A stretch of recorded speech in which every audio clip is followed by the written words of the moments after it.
My guest today has undoubtedly come a long way, baby. His musical career began as a bass player in the House Martins in the 80s with hits including Happy Hour and a #1 with an a cappella version of Caravan of Love.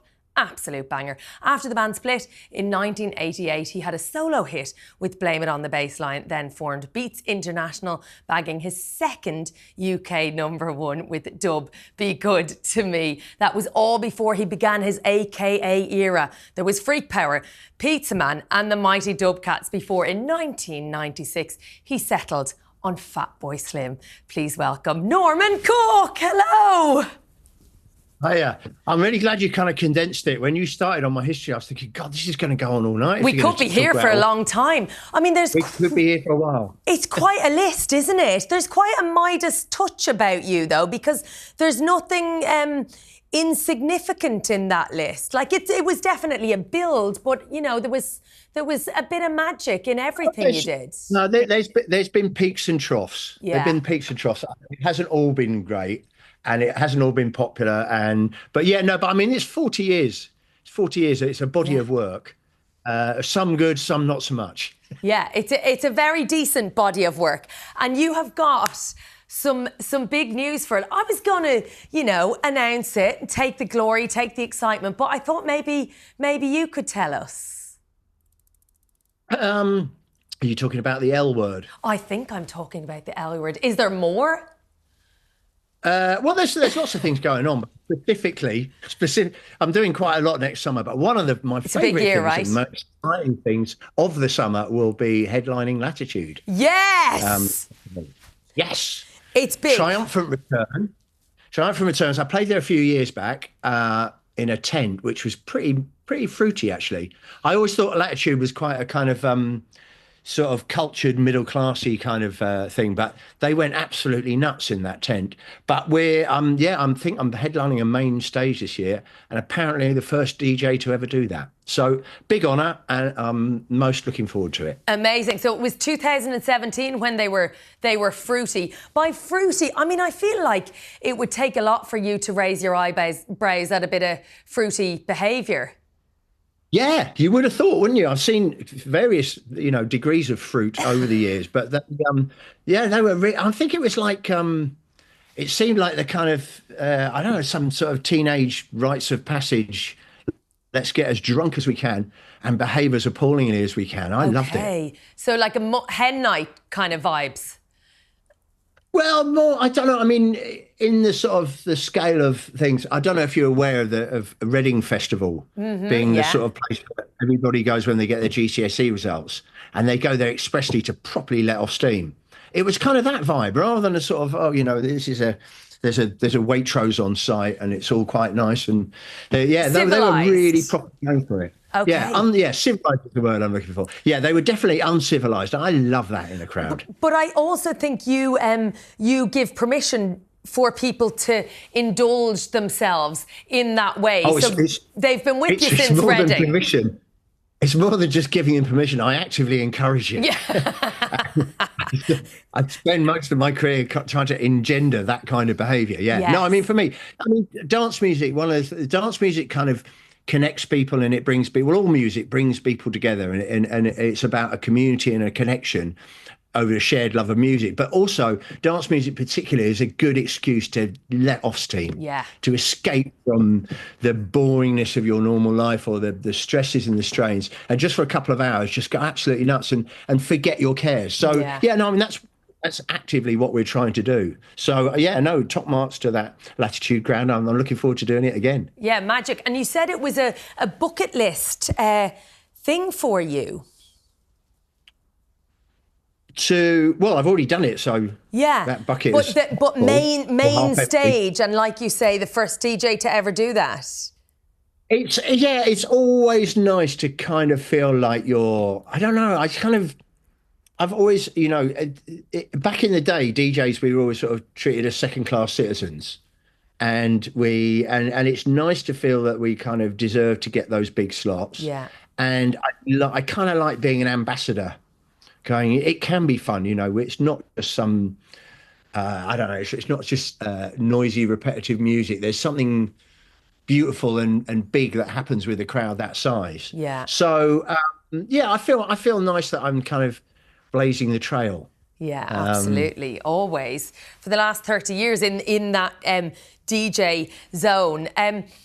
Is there any big plans for that 30th kind of year anniversary for Fatboy Slim next year, aside 30? from... No, 40, but 30 year for Fatboy Slim, right? Was it? I know it's 40 years in showbiz. I 40 haven't years. worked out the Fatboy. Yeah. Well, I have 30 No, I think years. it's probably about Fatboy Slim's probably 28. I think it's 96 I start. I can't Okay, remember. so we're a little shy. Okay. It was the 90s. I can't remember a huge amount. It's all a bit blurry, isn't it? Yeah, bits of it. Let's talk rituals ahead of performing, because like you say, I do think there's something very special about that collective experience of a crowd almost, moving like a flock of birds together in sync, and you're the conductor of that. To get yourself in the zone for that. Your rituals, I imagine, have changed a little over time, but they've been speculated about quite fruity, I guess, ritual pre-stage. Well, yeah, no, I mean, the old days, the ritual involved quite a large amount of vodka, but that doesn't happen anymore. Good. No, these days, no, basically, I just have to, Norman Cook is a 61-year-old man, and he's a father of two, and he's a responsible member of society. I have to kind of sort of shake off those shackles and become a sort of ageless, irresponsible hedonist that is Fatboy Slim. So the rituals are basically, I take my shoes off. I always play barefoot.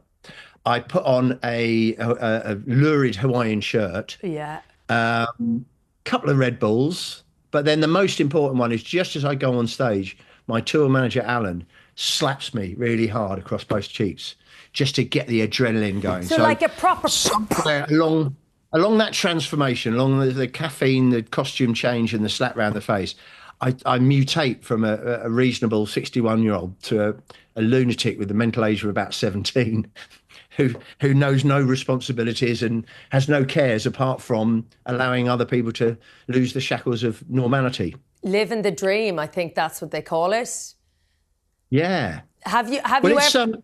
Sorry, go ahead. I mean, the only thing that's changed really at the moment, the only thing that's changed is the difference between Norman and Fatboy kind of gets bigger as I get older and I get more responsible. Okay. In the old days, Fatboy Slim and Norman were pretty much the same thing in the old days, but now they're, Fatboy Slim is my alter ego and I'm Norman the rest of the year. So Norman's the Beyonce and Sasha Fierce. Fatboy Slim is the Sasha Fierce to your Norman Cook.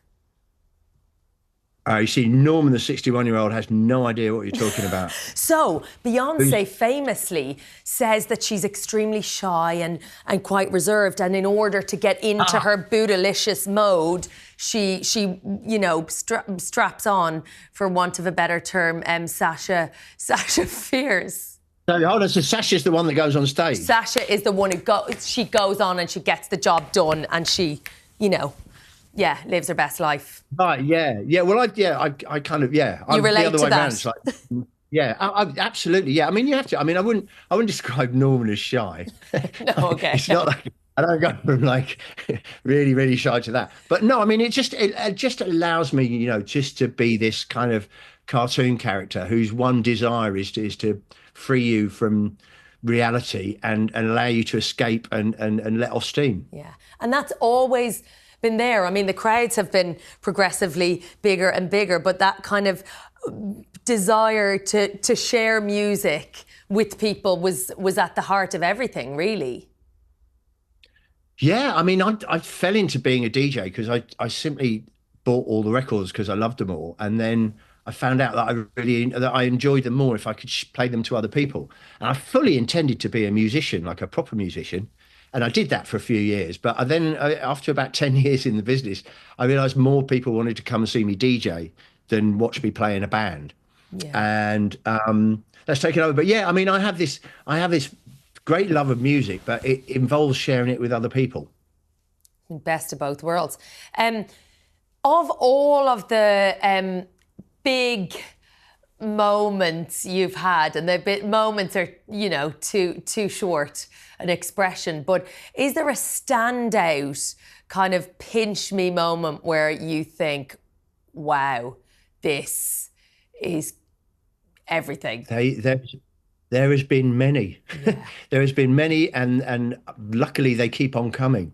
No, they happen with alarming regularity. Yeah. Wow. Every time I kind of think, back in the day, thinking, oh, I've been to a mountaintop, there always seems to be another one. Just when I think that's it, it doesn't get any better than this. We kind of find a way or something that happens that makes it better. So no, I mean, so many moments playing on Brighton Beach in my hometown to huge amounts of people. Was it to 250,000 people, right? So too many to count, but it was somewhere around originally there. It was what, ideally 60, 70,000 people expected? Our contingency plan went up to 100,000, and 2.5 times that turned up. Yeah, moments like that are great. I've had some Glastonbury moments where I just felt so in tune with the crowd that we literally became one organism. Yeah. And I've had a huge amount of really beautiful moments and that's one of the reasons why I refuse to give up. Yeah. I refuse to retire because they're just too much fun to be had. I mean, during lockdown, I couldn't work for 14 months and I really missed it. And it really made me cherish and cherish what I get to do for a job all the more. Just determined to enjoy it and wring everything I can out of it. Keep doing it till they drag you off. Yeah, either till no one wants me anymore, or I'll if you keep having me, I'll probably drop dead on stage. I mean, what a way to go. Well, it worked for Tommy Cooper. No, I mean obviously it'd be a weird experience for the people in the crowd. Yeah. I wonder would they ask for a refund? Well, probably depends how much of my set I'd done before I popped my clogs. No, stop it. Let's not dwell on that. Let's move on from that. Dwell on that, but it might happen. Yeah. What do you think? What is there a? There was actually a moment. There was a moment when I thought it could happen. I did a gig on there's a thing in Brighton called the I-360. Yeah. And it's like an observation tower. It's like a spaceship that goes up on a pole. And I was playing a gig on that, and when we started doing it, they sort of said, you know what, we kind of, our safety limit is for like 250 people, and that's fine, that's what you got there. But they said, if they all jump up and down at the same time, we're not quite sure if the structure's going to hold. So I sort of said to everyone, like, try not to, get overexcited and dance, all jump up and down at the same time. Obviously, during the show, we all did. And there was one point where there was this really big drop, and we all kind of went for it, and the whole thing started shaking. And just that instant, I was thinking, this might be it. But what a way to go. There's a beautiful, beautiful sunset over my home city, and to do the biggest drop of all drops. Literally. It's quite a hard one to top. Okay. That is quite memorable. Is there a secret to that longevity? I mean, aside from producing iconic work, at a somewhat relentless pace, is there a secret? Because it's quite special. I don't think there's a secret. It's a conjunction really of a few things. One is my refusal to give up. Yeah. Because I like it. Every now and then I think it's not going so well, but then that just makes me try harder. So refusal to give up, quite a lot of luck. But I don't know. I think it's just enjoyment. I think it's infectious. As long as I'm enjoying it, then other people seem to want to be, drawn into it. Yeah. And I'm lucky enough because I'm a DJ. See, if I was in a boy band, there's a kind of shelf life with, to do with your looks. If you're an athlete, there's a shelf life to, depending on your fitness. But DJs, it's like we were never that good looking in the first place. So if we get old and grey and bald, it doesn't really matter so much. And so there doesn't seem to be a shelf life for DJs. Some of the best DJs like Carl Cox and Pete Tong and everyone, we're all of an age now, and we're like, we don't know what the retirement age is, but we're determined that it's not yet. Yeah, you're paving the path, really. We're sort of uncharted territory because there never were these big name DJs, and but I can't see any reason. You know, it, there's a lot of luck. I've been very, very fortunate, and I don't take that for granted. I'm aware that a lot of people would love to do what I do, Yeah. and so I don't abuse my position that I'm lucky enough to do it. Yeah, you enjoy every second. It feels like, and I know you spoke about before, the audience never changing. I mean, they're always changing, but they kind of happen to stay the same age. That's also quite a blessed territory. You know, you mentioned boy bands, and they go from having girl fans to having, you know, women fans to having, you know, their audience grows with them. But it seems like you Yeah. live in this hallowed ground where, you know, your audience is forever young. I think, well, the front bit of it is. The bit that I can see doesn't seem to change at all, because it's like it's the 18-year-olds. It's the you know, the new batch every year. And they but I think because I keep playing, they and because I'm still playing clubs and everything like that, I'm sort of their, you know, still their first port of entry. But then I think if you look back, you see the older ones. The older ones are there, but there's further back in the crowd. Okay. But yeah, I mean, you know, dance music primarily is young people wanting to go out and let off steam and you know, meet partners.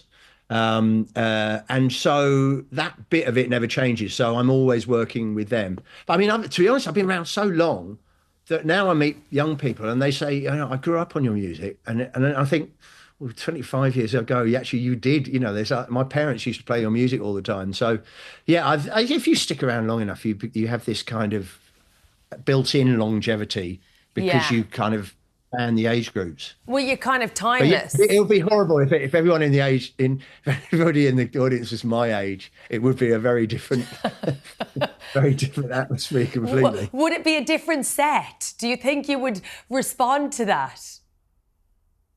Oh, that's a very good question, actually. Well, let's hope. Hopefully, that's a rhetorical question. Yeah, I suppose if it was old people, I would no, because I still love listening to new music. I spend Yeah. half the week going through listening to all the new tunes, and that's, for me, that's half the excitement for it. Is going through all the tunes and finding the good ones, so you don't have to listen to the bad ones. Okay. That's Yes. that's the one thing that technology and AI can't replace me, is that kind of ear of Tastemaker. picking out. Yeah, I listen to the rubbish tunes so you don't have to. What a That's tagline. that's my public service to the world. Thank you. Keep doing it.